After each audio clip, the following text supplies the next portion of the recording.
Hi everyone, my name is Natalie Dawson. Welcome to Leader Talk. This show is proudly brought to you by Brainiact. Each week we are meeting with incredible leaders from around the world to discuss all things leadership and business insights. Each person coming on this talk show has given up their valuable time for one very clear purpose: to give back to small and medium business owners. Today, my guest co-host, Mimo Librano, CEO of Sandhurst Fine Foods, and I are fortunate to chat to our guest speaker, Alison Attard, Executive Director at BNI Global. Alison is here today to teach us about the power of networking and how networking can help business owners increase the number of prospects and opportunities for their business. Welcome to the show, Alison. Thanks, Natalie. It's a pleasure to be here. Wonderful. And Alison, we always welcome our guests with two really fun questions that we like to ask them. And we have your two prepared. We'd love to know, what is your favorite holiday destination?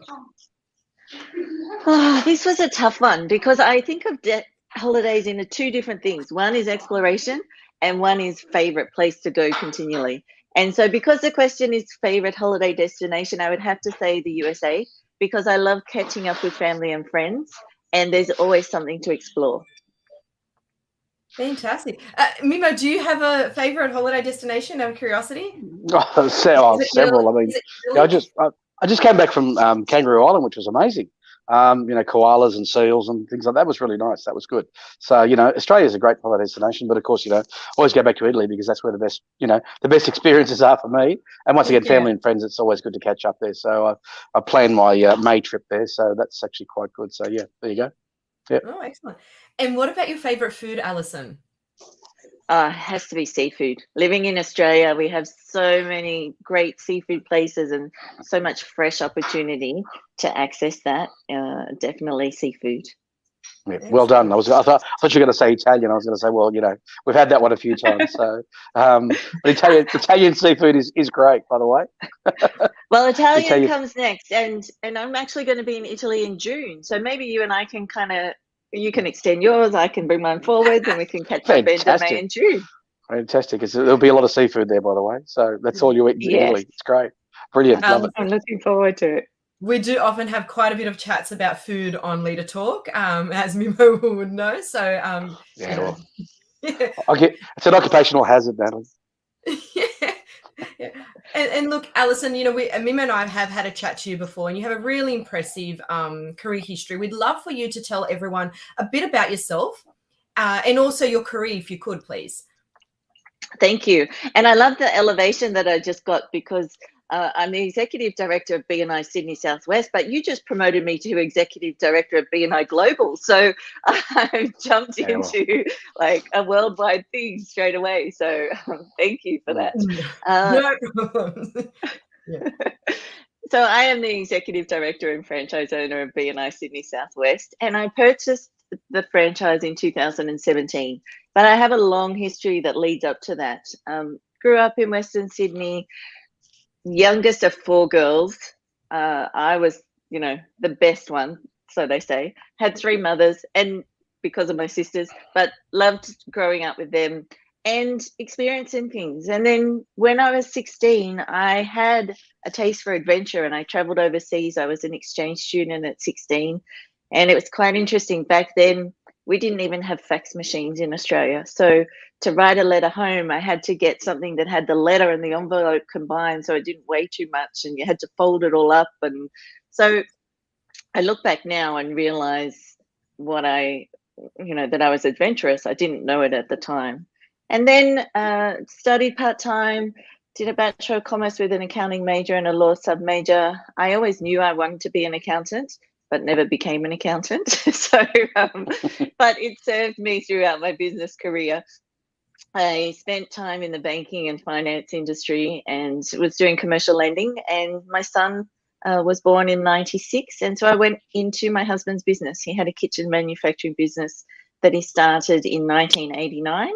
And at 25, I became self-employed, and I have never worked for anyone since. I've only been self-employed. So had my two children, my son and my daughter, and loved helping people achieve their ideal kitchen, because there's so much emotion attached to a kitchen. It's the family home, it's the center of the family home, and it's where friends and family come and visit. So it's amazing how much you can achieve by helping someone achieve a great kitchen for them.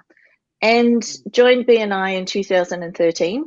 I Googled networking, discovered BNI. It fit everything that I wanted, ticked every box, and joined. And then that was history. I knew I needed to help business owners understand more about networking and how they can grow personally and professionally. And so when the opportunity arose to buy my franchise in 2017, it just made sense. So now I love helping business owners to grow personally and professionally. I'm also a senior leader with Tony Robbins events. So I discovered him in 2016. I've completed all his trainings and programs, and now I volunteer my time to help support his participants so they can grow personally as well. So that's me in a nutshell, I think. So, Alison, can you explain BNI? I mean, it sounds like like a religious cult. So I'm joking. So how does it work? If I want to be part of BNI, what do I do, and how do I get involved? What is it? Thanks, Mimo. And you're not the only one to consider that. I say if it was a cult, it'd be fantastic because everyone would do what I say, but they don't. So it's not a cult, it's a culture. And we're about connecting business owners so they can reach their ideal clients through referral, but also so they get the support that they don't typically get in their own business. And if someone wants to visit BNI, they can either be invited along or they can find the events themselves by searching on the internet and go along and visit. There's no obligation to apply, and we don't accept everyone because we want to make sure we have the right people in the room. So they go along, see what it's about, see if it suits them and their business, and then they can apply. Simple as that. So who's your atypical BNI member? What do they get out of it? What's in it for me? Yeah, that WIFM, hey? So typical, there is no typical. You throw typical out the window. Any business person, self-employed or high-level employee who has a customer, which pretty much covers every business, because you're not selling to the room, you're selling through the room. So if you can imagine, each person probably knows 200 people. And if you've got 30 people in that room, that's 6,000 people that you've got exposure to. We were talking before about a food manufacturer that you and I both know. Well, she was able to be introduced to Qantas Catering and Aldi supermarkets through being part of BNI and asking specifically to be introduced to those people. And it wasn't done directly. So she asked to be introduced to the purchasing officer from Aldi supermarkets. And we have what's called reticular activation system. So it's part of our brain. So it's scientific, because I know a lot of people think networking is, voodoo stuff and it doesn't work. Handing out business cards. That's what it is, isn't it? No, that's what we call spray and pray. You spray out your business cards. You pray that someone's going to call you back, but they don't. No, networking is about creating relationships. And a lot of times I won't even take a business card to an event because I want to build that relationship first. So back to the Aldi story. And so we activate our reticular activation system. Just like when you buy a car, you go to the car yard, you narrow it down to make, model, color. You think it's unique. You've never seen it anywhere. And then you leave that car yard.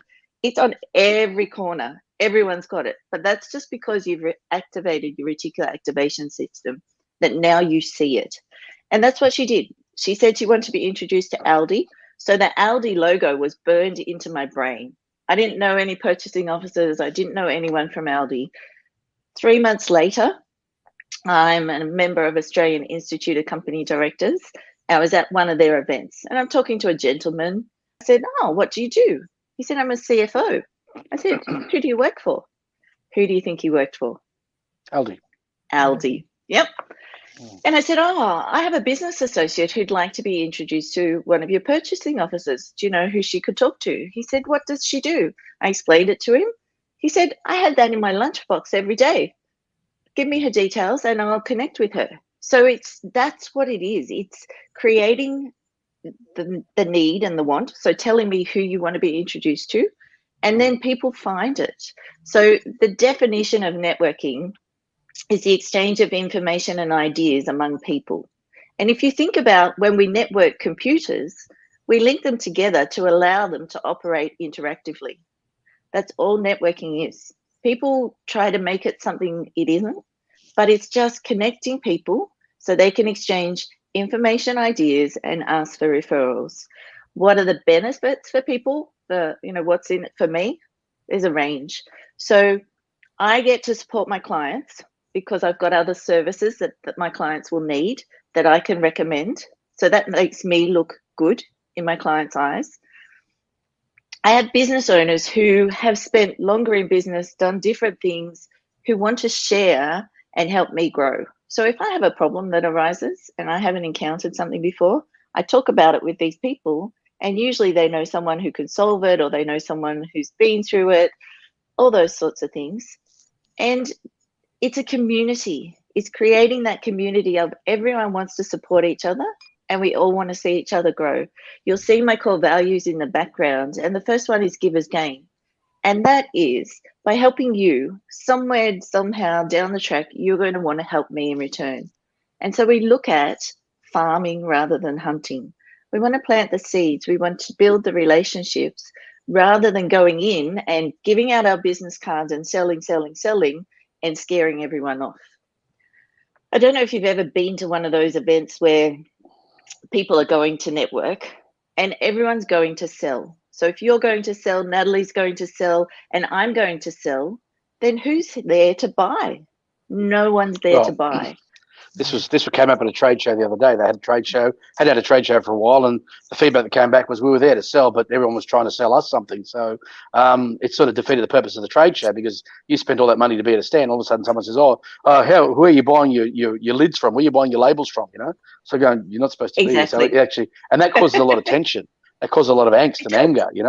And I'm the one that's that's caught people out. So you're right. It's a question of just networking and allowing the sale to take place, because it's relationship building basically. It sounds perfect. Yeah. Yep. It is. Good. And so many people go to those things and they think they have to educate everybody on who I am and what I do and how I can help you. But nobody finds out about the other person. And everyone says, well, don't you care about me? So that's why when I go to a networking event, a lot of times I don't even talk about myself. I just ask questions. Natalie, what is it you do for a living? What is it you do with your children? Mimo, how have you grown the business? Those sorts of things, because people don't care what you know until they know that you care. So absolutely. So is it true, Alison, that most people? I mean, I always say this: if you ask the question, 99% of the time you'll actually get the right answer. People have not got a vested interest in trying to hide anything. So if you ask for help, you'll generally get it. The problem is people don't ask for help. Is that what you find? It's that yes, but also, or is that a bloke thing? Well, that is typically, and there is a great book called Networking and Sex, Not What You Think, and that talks about how men and women network differently.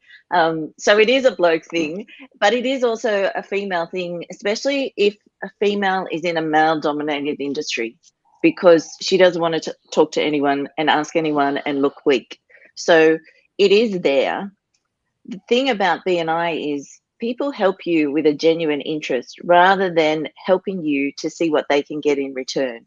And when it's that environment, other people are more open to asking for help because they know they're not going to be expected to give something in return.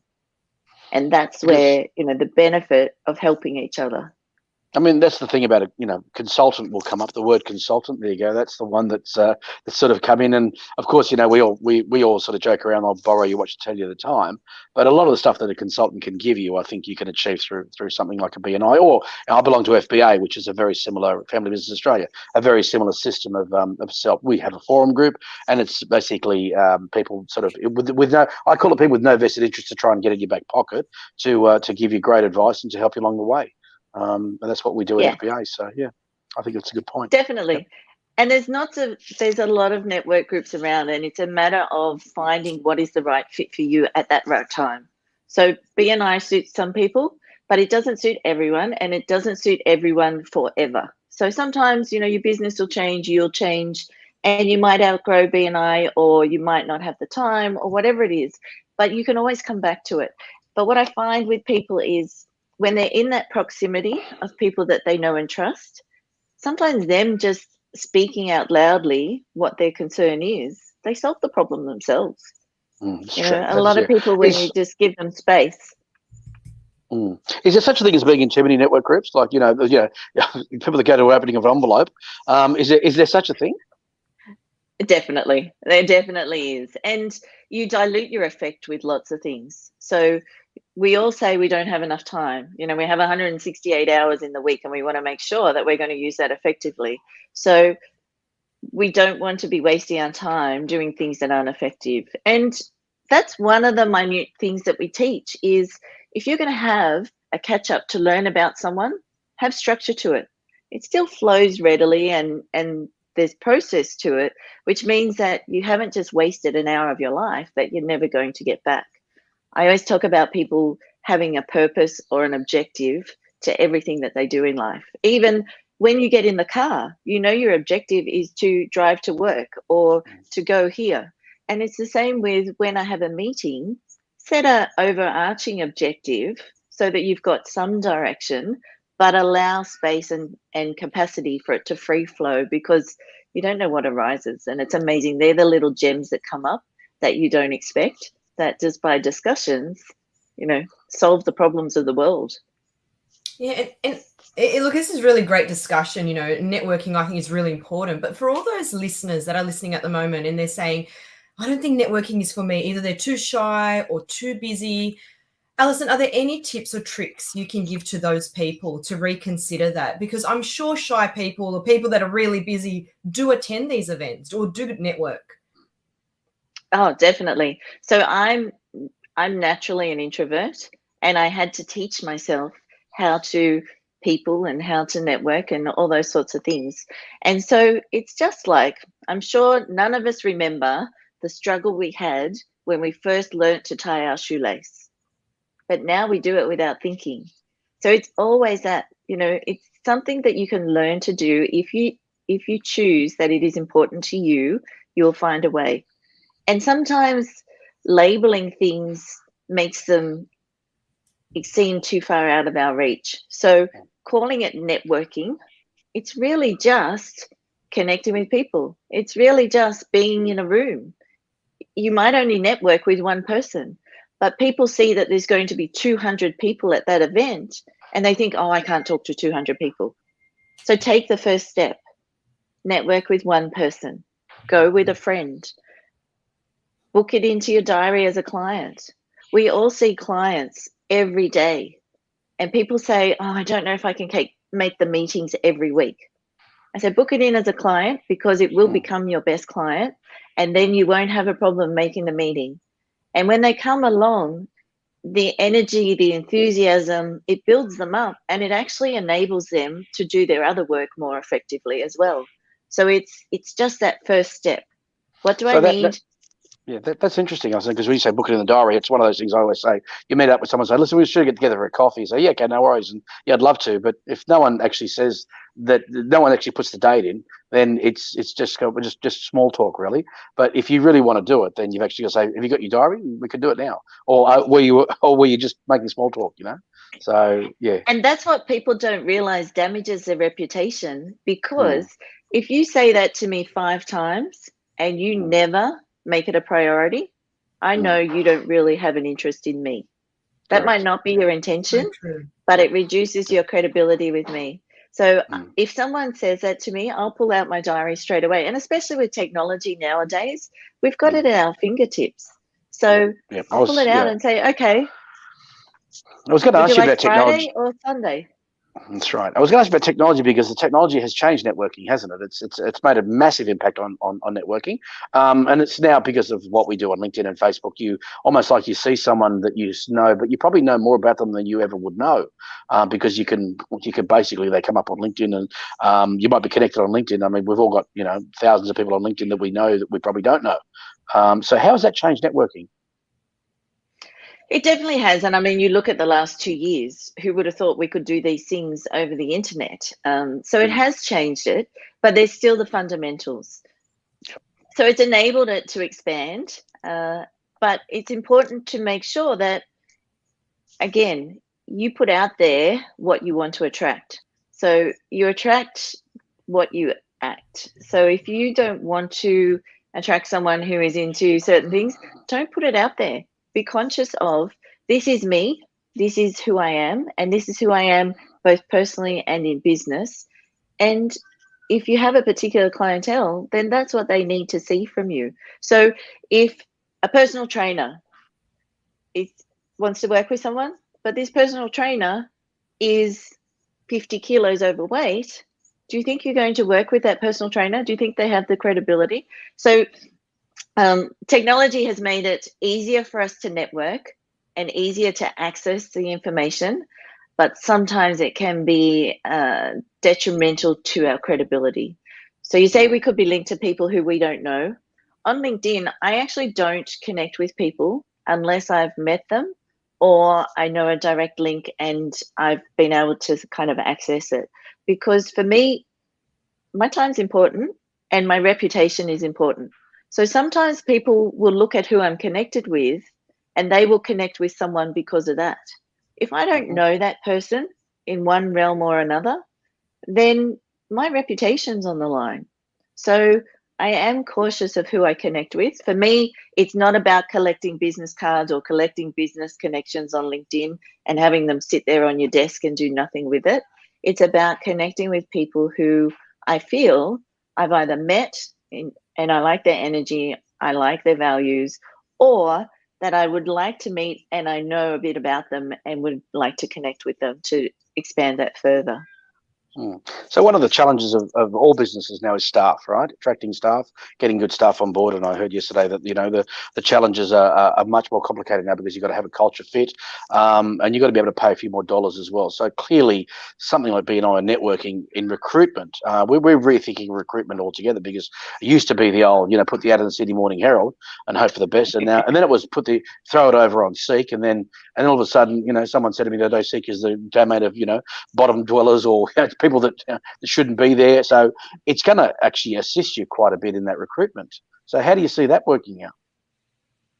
Oh, definitely. And it's funny, I don't know if we are connected telepathically or something, but yesterday I was Googling referrals and networking, and it came up, the biggest thing that came up was about employment and the percentages of people that actually, I think it was 86% of people achieve a job because it's come via recommendation. So it is that word of mouth as well in employment. It's saying, hey, this guy's looking for work. Who do you know who? Or this person is looking to transfer to a new job. I think he'd be a great fit for you. And some of our members even will say, guys, I'm employing. I'm looking for this, this, this, this. Who do you know who would be suited to my business? And the beauty of that is the people already know that person's business. So they can then do that mental match of, oh, I know this person and I know this business. I think they'd be a great fit. And I know exactly what you're talking about because in cabinet making, when we would advertise for an apprentice, I would get people who wanted to work in a commercial kitchen as a chef. So they don't in Seek. When you put it on the internet or whatever, they don't read it thoroughly. And so you get so many different things that are unrelated. Whereas if you're specific asking for a referral and the people know the referral business, then you have a greater probability of getting quality recommendations and not wasting your time. But yes, it always is.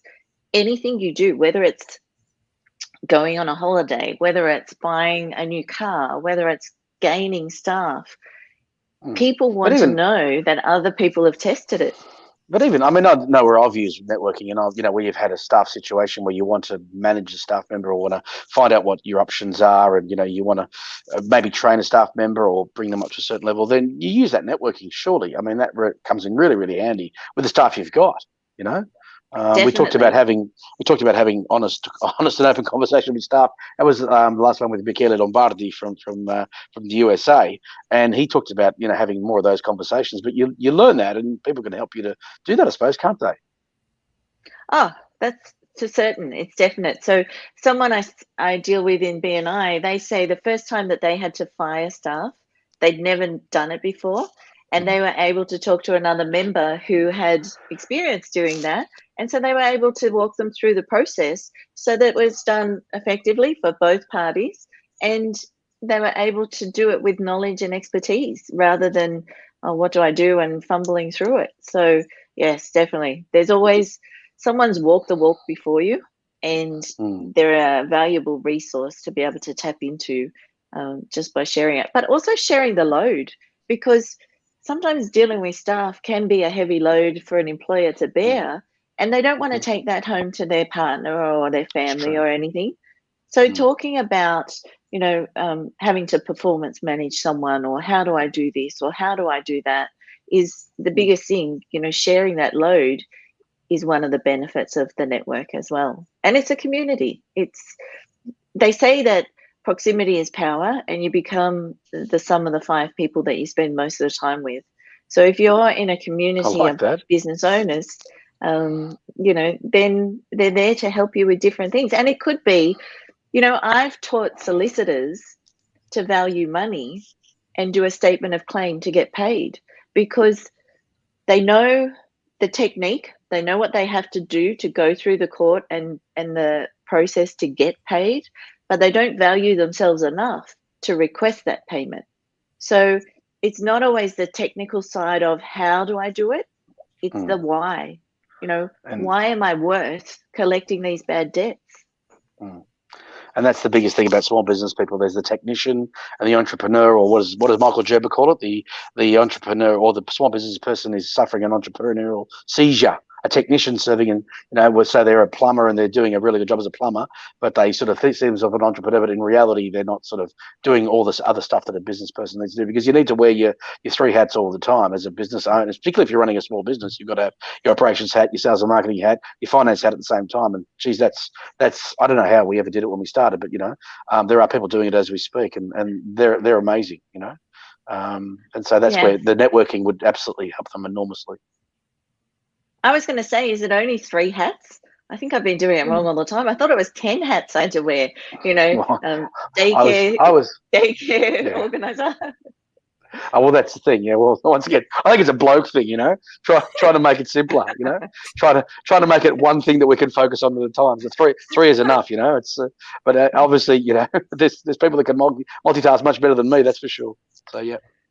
Yeah. And Alison, for those wanting to join a networking group, you mentioned you found BNI just simply by Googling networking. Is that as simple as it is? Is that what you would recommend everyone if they're looking for a networking group? Just go on Google, do a search for your area. Is that what you would suggest? Because it's based on referrals, initially I would say talk to the people in your close circle. Talk to your family, friends, people who you know in business, people who you go to, the coffee store that you go to every day. Say to that coffee owner, hey, do you know any networking groups in the area? Because undoubtedly they will, and that way you're gaining a bit more reputation. When I Googled, I had no concept of networking. I came from the finance industry in the 80s and 90s, where networking was boozy lunches, cigarettes all day, and you achieved nothing. So my idea of networking before I found BNI was just no concept. So now that I know networking, I would say, instead of just Googling, I would say go to your close circle of people, your circle of influence, and ask them, who do you know who networks? What networks do you know in the area? And Alison, the one that will come up is local chambers of commerce. I mean, I've been involved in a few chambers of commerce. They're pretty good. I find them very limited in sort of appeal, and some of them are very shop-centric. But yeah, that's a start, I suppose. And if you get something, positive out of a chamber of commerce, then that's better than not having anything, I suppose, isn't it? It is, definitely. And that was going to be my next suggestion, is that's a soft start. And most areas have the Chamber of Commerce, and you can go onto the Chamber New South Wales website and see what chambers are in your area. And it's an easy access. And I would suggest learn to find out about people. Don't just go there to spread your business card. But it's easy, and it's less confronting than a smaller group, because there's this big group of people and you don't have to talk to everyone. And I always recommend that my members are part of BNI and also part of Chamber, because we serve different purposes. People don't realize that Chamber is about dealing with government bodies as well. So it gives you that exposure that you might not get. But here's an interesting stat: the chambers of commerce, the ones in the rural areas work amazingly, fantastic loyalty and great networking, and the ones in the city areas are probably less effective and probably more fragmented. So that's what we found out when we were part of the chamber, because if you're outside of the metro area, if you're in a country area, you would definitely be involved in local. And I know a lot of country business people that we serve as our distributors, and they're all very much active in their local, but also their local lines and you know the charity groups as well. So yeah, it's more of a family community thing. So yeah, definitely, yes. Yeah. And what about when you're actually in the group? So you're in a networking group. Do you have any tips and tricks for actually maximizing those opportunities or growing your connections? Yeah. Are there any tips that you can give people besides, clearly we're not handing out business cards, and a lot of people would still think that that's what networking is about, and they'll take their 100 business cards and, you know, make sure they're all handed out, but it's a lot more than that. So are there any tips and tricks that you've got to actually maximize those opportunities? Yes. It's limitless what I can share. BNI stands for Business Network International, but I like to share with people, I believe it stands for batteries not included. So you have to bring your own batteries. It's network. It's not net sit. It's not net eat. You have to work it. So many people say, oh, they didn't give me referrals, or it didn't work for me. You can only rely on yourself. One of my sayings is it meant to be, it's up to me. It's interesting you use that. We use that. We explored that battery concept the other week, actually, when we talked about a business owner selling the business, and it's like removing the batteries from a business. And I've learned that from one of my customers that sold out to a large corporation. I spoke to the staff. I said, "What's it like not having X, Y, Z?" He goes, "Well, it's like taking the batteries out, you know." So batteries not included. I like that. That's great. I love it. Definitely. So with anything, you need to put the time in, but you need to learn how to do it effectively. We all think we can network because we can talk to other people, and we've seen other people supposedly network, but there's always ways to improve something, no matter what it is. And so it might be that 2mm adjustment that makes the world a difference, that will get you what you want. You know, it's a matter of being specific. I say specific is terrific, because people say anyone or someone, which means that you're open to the interpretation of the giver. So if I say to you, I want a car, what sort of car are you going to give me? Mimo, what color and make of car are you going to give me? I read Ferrari. It's only about $500,000. Mm-hmm. And Natalie, what sort of car? A Ferrari. Is that what you would drive? So what if I said to you, I actually want a black Mercedes AMG E53? Then you're getting specific. I've enabled you. Exactly. And you'll see it now. You'll see it everywhere. But if I gave you the opportunity and I said anyone or someone or any car, I'm only going to get what you give to me, not what I need or want. And so that 2mm adjustment makes a difference. It's what we call tightening the brief. It's actually a very important concept. And that, once again, getting back to consultants, you ask a consultant to do something and they go, okay, well, I'll give you, whatever I think is probably what you need. And you're not very specific. And so that when they use consultants, that's another thing. I mean, that's another area which we could probably talk about later, Natalie, is the use of consultants. If you get a consultant to specifically help you with a specific area, you're very, very specific, then you'll get your money worth. But if you're like vague, go, oh, look, my warehouse doesn't work properly. Can you fix it for me? Yeah, no worries. I'll fix it for you. Here's how long's a piece of string, and that's exactly what you're talking about, I think, anyway. So yeah, that's very good. Yes, it's very true. Yep. Definitely. And also the relationship building techniques we talk about, we call them one-to-ones. Really, they're a coffee catch up where you get to know the other person outside of the meeting, but we have structure and process to that.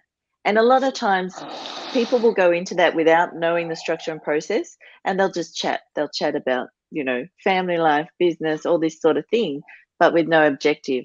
So I teach people, when you go into those meetings, you want to come out of that with a good short-term referral for that person, a good long-term referral for that person, and a good referral source. So a lot of people think the referral they want is each individual client. But we know relationships take time and energy and can be cumbersome. So To build every relationship takes a lot more time. So I teach people that you want to specify who's a referral source and ask to be introduced to that referral source. So I teach real estate agents to actually connect with a skip bin owner and get to know that person, because that skip bin owner is going to deliver a bin to a client who is decluttering. And that decluttering client is decluttering because 6 months down the track, they want to sell their house. But they don't know a real estate agent at that stage. So what you're talking about is building trust, really. So definitely, choosing who you build trust with. Okay, so you got to be, once again, you're specific. So you're talking about honing in on who you want to be trust, or who you want to trust, or who wants to trust you, really. So that trust factor, because that's why I got that today from one of my managers. As I'm talking to this person, they probably trust you. That's why they're reaching out to you all the time. I said, well, that's probably why they do. I mean, they've got a million people they can speak to, but why they speak to me? Probably because they trust me, and that's something that takes a long time to build up. So that's quite flattering too, So. Yeah, definitely. And I also teach people with the trust thing. There's two types of people in the world. There's trust until or don't trust until. The trust until, it's easy. You can build the trust easy until you do something wrong, and then you're out of it. The don't trust until, they're the ones that they've been burnt before, they're skeptical, and so you have to jump through all these hoops to gain their trust. So knowing what type of trust person you're dealing with enables you to be able to then tailor your conversations to suit them. If you know it's a don't trust until person, you can discover what you need to achieve to gain their trust. Yeah. So how do you tell how can you identify the two types of people then, Alison? How do you work that out? A lot of it comes via language. So whether it's the spoken word or body language, and just listening to what they say and how they say it. A lot of times they'll give you evidence that they've been burnt before. Or, when we did this before, it didn't work. So then sort of scarred thing, exactly. Yeah. Exactly. Okay. Exactly. Okay. So, and that's why, some of the personal development that I encourage people to do is on language, because so many times we don't realize what we're actually saying with the words that we use. So many people focus on the negative language, but our brain doesn't acknowledge that negative side. If I say to you, don't think of the Statue of Liberty, you think of the Statue of Liberty. And a lot of times we say to kids, don't do this, and we don't tell them what they should do. So, language in everything, networking, building relationships, credibility, influencing people, all those sorts of things. And Alison, you mentioned personal development, and professional and personal development is really important for small business. From your perspective, it's something I think that it's often overlooked. People are busy; they probably don't think it's that important. From your perspective, I believe it's really important. How important do you think it is for business owners to engage in both personal and professional development? I think it's extremely important for everyone. When we think about a tree out in nature, if it's not growing, it's dying. So if we're not developing, if we're not growing, if we're not expanding, what are we doing? And so it's business owners, it's high-level employees, it's professionals, it's all those sorts of things. And that was my daughter. She's the only one who can get through when I have everything switched off and turned off and whatever. And even my kids, it was me. My kids, I teach them about developing and learning and growing, and it's all different things. So it's important for everybody, regardless of where you are at in life and where you want to go. And every realm, whether it's, blue collar, white collar, employees, whatever it is, personal and professional development is going to get you to the next stage of what you determine you want. Actually, I think you discussed in an earlier conversation. You had a Tony Robbins system of identifying people as high learning appetite, something like that. Can you explain a bit about that? Okay, different spin on what I think I talked about, but definitely people who want to, because you can again tell from their language whether they're open to opportunities and whether they want to develop things. and they'll just be like a sponge. They'll absorb, and they'll share with you as well. So you can see the passion and the intrinsic value that they get from it. And yeah, the Tony Robbins events, I find they resonate with me. And he talks about all different people. You know, he talks about Master Co, energy healers. He talks about Byron Katie, who's the author of Loving What Is. And he talks about all different realms brought together. Jim Rohn, if ever you've listened to Jim Rohn's Audible books, I love his twang and everything and the way he explains things. And it's just amazing what he talks about. Is that like going back quite a while, Jim Rohn? I think, wasn't that like 20 years ago? Because I think I've got some Jim Rohn. Longer than that. I've got some Jim Rohn cassettes in my archive somewhere. Yes. No, it was a long time ago. But you look at Napoleon Hill, Think and Grow Rich.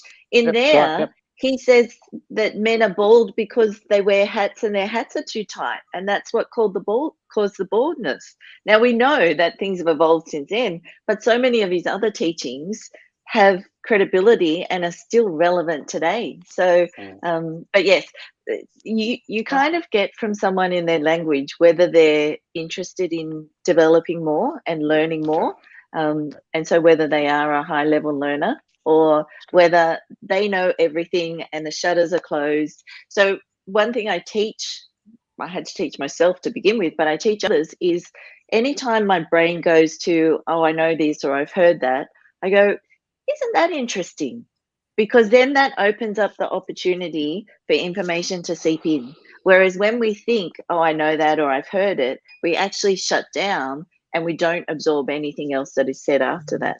So a simple phrase of, isn't that interesting, can open up your learning opportunities when you're having a discussion with someone. And I learn from everyone, you know, even I'll be having a conversation with someone and I take note of how they hold themselves, their body language, those sorts of things. And I decide if I want to emulate that and what do I need to be able to become that. It's fascinating. Interesting. And Alison, do you think business owners ever reach a point in their life where, you know, professional development or personal development should stop? Like, is there ever a point, you know, that they go, okay, that's enough, I can stop learning now or stop growing? Oh, definitely. It's that date that ends up on their tombstone when they die. There you go. I was going to say, that's an interesting, I was going to expect you to say no, keep learning. Yeah, definitely doesn't stop, does it? Doesn't matter age, where you're at in your business, you can always learn. Yeah, and my dad's 90 and he says, I learn something new every day. So there you go. So it's true. Definitely. Very true. Yes. Yeah. And what about yourself? You mentioned the Tony Robbins, you know, you work closely there. How else do you yourself continue to learn? Oh, there's so many opportunities. And with technology nowadays, you have to be selective because you like being part of every networking event that Mimo talked about. You don't want to dilute your opportunities, but you also have to trust your instincts. It might be that someone I know recommends a book and I'll listen to that. It might be that there's an event coming up and I'll go to it to connect with people. I'm going to Italy for a cruise where I'm going to have specific presenters and promoters and entertainers and everything that they resonate with me. So, you know, the CEO from Trivago and all these different things. So it's just being aware of what you want to learn and then finding what it is. Podcasts like this, you know, you've had on here Max Garcia, a sergeant major. You've had OAMs and all those sorts of things. Yasazaki, he's an amazing man, and just his tranquility and everything. If I can learn that from him, then I've grown. So looking at podcasts, looking at seminars, looking at events, looking at books. I love Audible books. Everyone says, oh, I don't have any time. I tend to use what I term as net time, no extra time. It's the acronym for it, net time. And that's the time that you're in the car. It's the time that you can listen to the Audible books because you're in the car. It's the time that you're walking somewhere and you can make your phone calls. So using that net time for growth time is a great opportunity because otherwise you'd just be thinking about your problems. So it's it's a great concept, time management. I think, Nat, you've got some interesting questions on time management, which is time is the biggest challenge for us as well.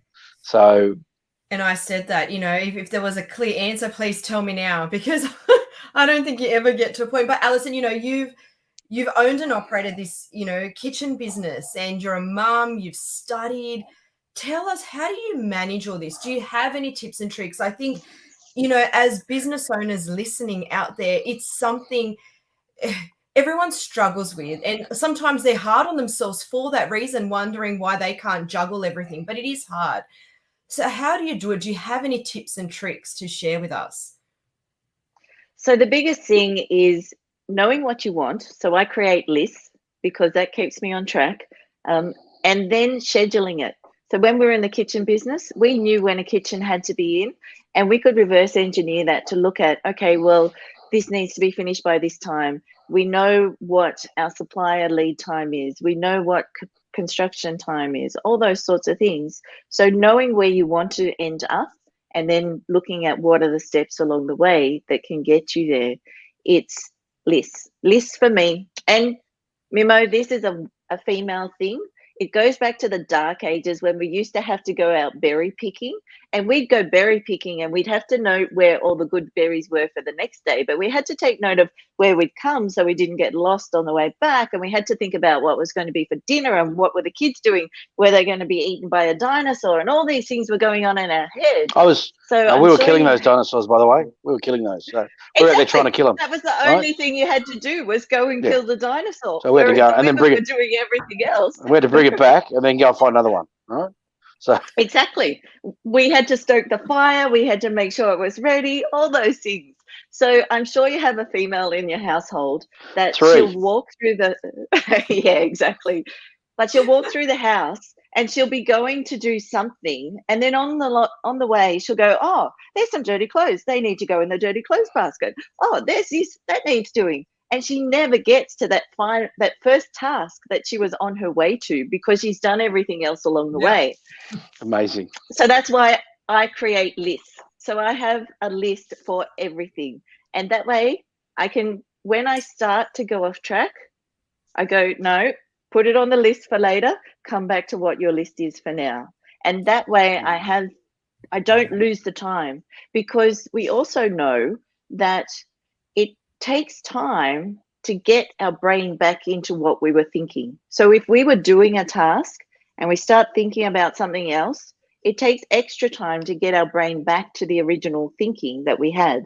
And so when people read a text message in between doing a project, that text message occupies their brain, and it takes time to get back to what the thought was on the project. That's right.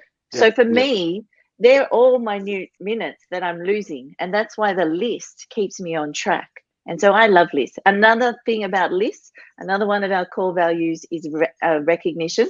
For me, a lot of people don't feel fulfilled because they don't celebrate their achievements, and they don't know what their achievements are.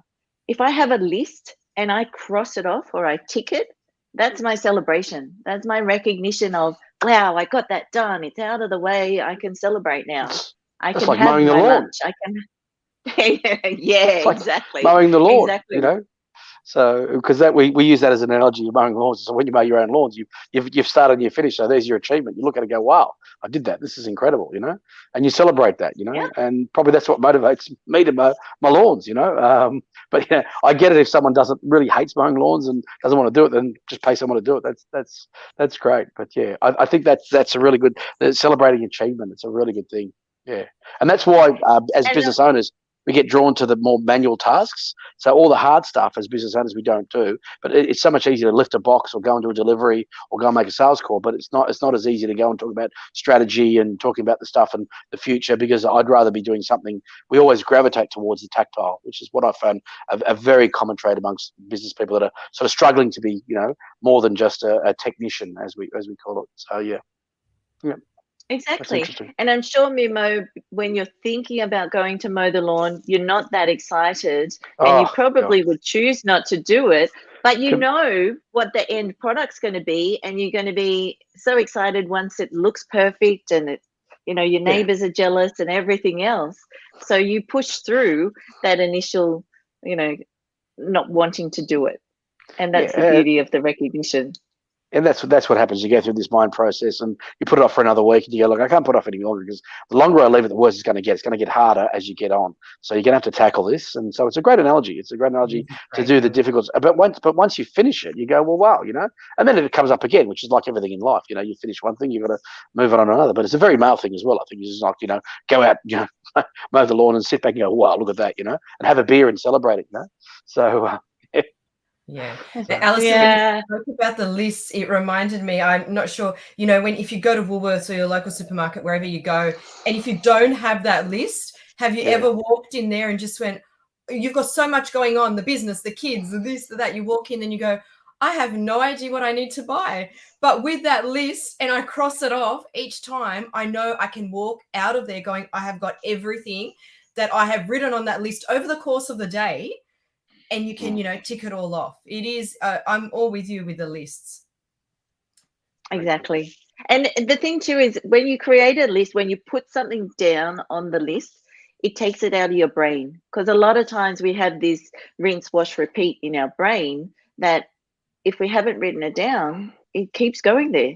So it goes, oh, I have to do this, I have to do that, I have to remember to take the kids here or do that. Whereas if you write it down, it's out of there, and you don't have to do that rinse, wash, repeat anymore. So it gives it space to be able to think about something else. Yeah, and also, I know we're running out of time, but Alison, when we talk about, you know, time management, what about competing priorities? Like, I know it's, you know, managing all these different things, especially running the kitchen business. Obviously, there would have been a lot of competing priorities there. Are there any tips that you've got for that when we're juggling so many things at once? So it's about defining your priorities. A lot of times we don't decide which is more important. We let everyone else decide for us, or we fall into it. So actually specifically setting aside that time and going, okay, well, this is more important to me than this is. And so this is how I'm going to do it. But also, I call it chunking. So sometimes by doing one thing, it achieves something else. But when we list them individually, we don't realize that they're interconnected.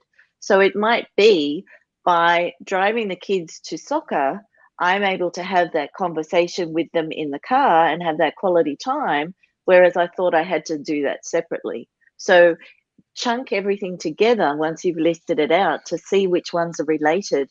And you'll find you might have 20 things listed on your list, but it's really only 6 projects.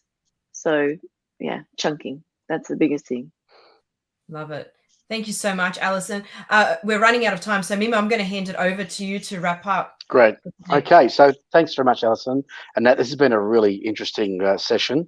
And look, obviously, networking is something that that every business, I put it up there with oxygen and money. It's something you really can't live without. So yeah, everyone does networking, and without even knowing it, I've realised that we do a fair bit of networking in our business. But we do learn that networking skills are learned, and if you want to learn networking skills, it's something you can learn. Technology isn't the answer; it's just an enabler. It's like a car; it's a method to get there, but you can't rely on technology alone. The law of attraction is really important. So you know you are what you attract. And someone said to me, you know, be you, because everyone else is taken, which is a great thing. It can be used. These networking can be used as a recruitment tool, which is fantastic for staff hiring and also managing staff as well. So there's always someone that's probably done what you've done. You've been where you've been. Proximity is power. I love that, particularly where we're all sort of a bit more sort of remote. I like the fact that batteries are not included. In fact, you've got to be your own energy. You've really got to take the step and really get on board with this and get on the front foot. When you're talking about your projects and your problems, you've got to be specific. Your brief has to be detailed. You have to have something specific you want to achieve. The referral process involves a fair bit of trust. You need to look at your language skills as well. And also, you know, if you stop learning, you're basically dead, which is great. So you've got to be selective and don't sort of go to the opening of an envelope just because it's an envelope. Using things like podcasts and ebooks is also important as well. So use that. Use the Leader Talk as well. Time management, reversing engineering. So in other words, find out what the building looks like, and then work back from there, and almost use like these Gantt charts, things like that. But this is how it ends, and so we work back from there. And also celebrating achievements, and then defining priorities, so sort of chunking it together. So yeah, there's the 5-minute summary in 3 minutes, guys. So wow, so amazing. Yeah. Look, All I've right. learned so much as well, That's great. Alison. Thank you so much. It's been great, and I have no doubt that all our listeners have too. Mm-hmm. Thanks for having me. It's been a lot of fun. And just before we go, Alison, if they do want to get in touch with BNI, is there a website that they can go to? Definitely. BNI SSW for Sydney Southwest.com.au. Excellent. Thank you. Thank you very much, Alison. Thank you, Mimo. Thanks, guys. Been great fun. Excellent. And thank you, everyone, for tuning in. For more information on Leader Talk and for some great resources to help your business grow, check out brainiact.com.au. Thanks, everyone. Thank you. Bye. Bye. Bye.